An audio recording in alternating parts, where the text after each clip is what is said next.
Oke, jadi kita mau bahas sebuah program yang niatnya luar biasa mulia. Tapi, di balik janji-janji manis itu, ada sebuah taruhan besar yang lagi dipertaruhkan. Dan yang jadi taruhannya, ya masa depan anak-anak kita. Coba deh bayangin skalanya. 82,9 juta anak setiap hari sekolah. Ini bukan cuma program biasa loh, ini bisa dibilang operasi logistik dan sosial terbesar dalam sejarah bangsa kita. Ambisius banget kan? Tujuannya jelas, membangun generasi emas. Nah, disinilah pertanyaan kuncinya muncul. Kalau ada sesuatu yang disebut gratis, kita tuh harusnya langsung bertanya kan, siapa sih yang sebetulnya bayar dan mereka bayar pakai apa? Ada kutipan terkenal dari ekonom pemenang Nobel, Milton Friedman, yang bilang, nggak ada yang namanya makan siang gratis. Ini bener banget. Selalu ada harga yang harus dibayar. Dan dalam kasus ini, kita bakal lihat, harganya itu mungkin tersembunyi, tapi dampaknya sangat nyata. Oke, kita mulai dari sisi positifnya dulu ya, niat baik di balik program ini. Di atas kertas, tujuan dari program makan bergizi gratis, atau kita sebut aja MBG, itu benar-benar mulia dan strategis banget. Jadi, program ini itu diposisikan pinter banget. Ini bukan cuma soal ngasih makan gratis, bukan sekedar jaring pengaman sosial, tapi ini dianggap sebagai investasi sumber daya manusia. Tujuannya? Ya jelas, biar anak-anak lebih siap belajar. Kan logis, anak yang perutnya kenyang pasti lebih gampang menyerap pelajaran. Dan wow, ini semua dieksekusi cepat banget. Dari yang awalnya cuma janji kampanye, tiba-tiba program ini langsung diluncurkan secara nasional dalam 100 hari pertama pemerintahan Daru. Ini nunjukin kalau MBG ini jadi prioritas super tinggi. Oke, sekarang kita balik koinnya. Kita lihat sisi yang lain. Pertanyaan besarnya, dari mana duitnya buat biayain operasi raksasa ini? Nah, disinilah kita mulai lihat ada sesuatu yang harus dikorbankan.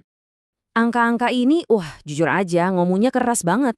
Anggaran buat MBJ naik gila-gilaan, dan di saat yang sama, anggaran buat pos pendidikan lain turun dengan jumlah yang hampir sama persis.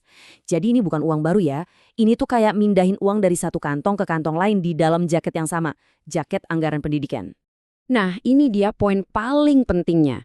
Duit yang dipotong itu bukan duit nganggur loh, terutama yang dari transfer ke daerah atau TKD, itu tuh ibaratnya darahnya operasional sekolah. Disitulah letak dana BOS, tunjangan guru, sampai dana buat perbaikan fisik sekolah. Jadi dampaknya di lapangan gimana? Ya gini, atap sekolah yang bocor jadi nggak diperbaiki, laboratorium jadi nggak ke-upgrade, alat peraga buat guru ngajar juga nggak kebeli. Jadi ada ironi di sini kan, perut siswa mungkin kenyang, tapi kualitas fasilitas belajar mereka justru terancam mandek.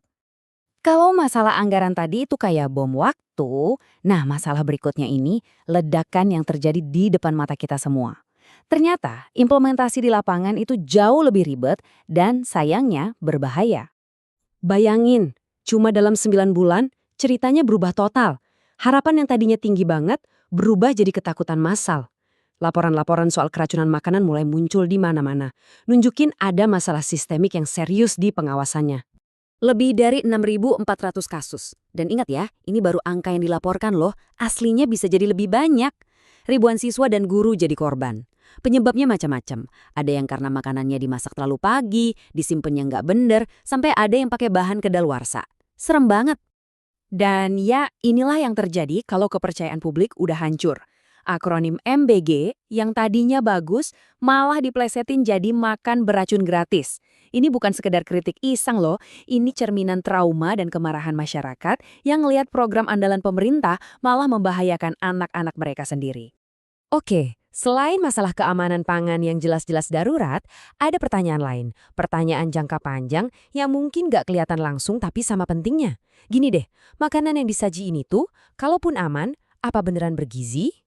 Padahal ya, Indonesia itu sebetulnya udah punya panduan resminya loh dari Kemenkes, namanya Isi Piringku. Ini standar idealnya. Harusnya setengah piring itu isinya buah dan sayur. Pertanyaannya sekarang, menu MBG di lapangan udah sesuai belum sama standar ini? Nah, disinilah letak paradoks yang jujur bikin ngeri. Program yang niat awalnya melawan stunting, jangan sampai malah membuka pintu buat krisis baru, obesitas dan hipertensi. Coba bayangin, kalau menu yang dikasih setiap hari itu tinggi gula, garam, dan makanan olahan, kita ini bukan lagi ngasih gizi, tapi lagi ngebentuk kebiasaan makan yang buruk seumur hidup. Dan peringatan ini jadi penting banget, karena bibit-bibit masalahnya tuh udah ada. Coba lihat data nasional ini. Risiko hipertensi itu nggak tiba-tiba muncul pas umur 40. Ternyata benihnya udah ditanam dari kecil.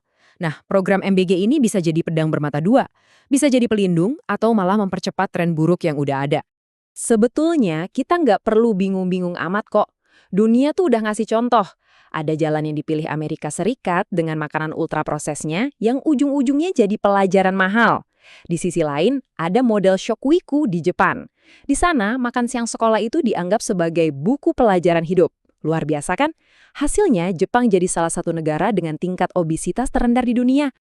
Oke, setelah kita bongkar semua masalahnya, terus solusinya apa dong? Nah, kabar baiknya, para ahli udah ngasih banyak banget usulan perbaikan yang konkret buat nyelesain masalah ini sampai ke akarnya.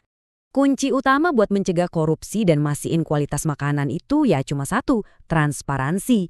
Pakai sistem digital kayak e-procurement misalnya. Jadi semua kontrak bisa dilihat publik, pembayaran bisa dilacak, dan ngawasnya jadi jauh lebih gampang. Dan ini bukan barang baru loh, aturannya aja sebetulnya udah ada. Nah, ini juga penting banget.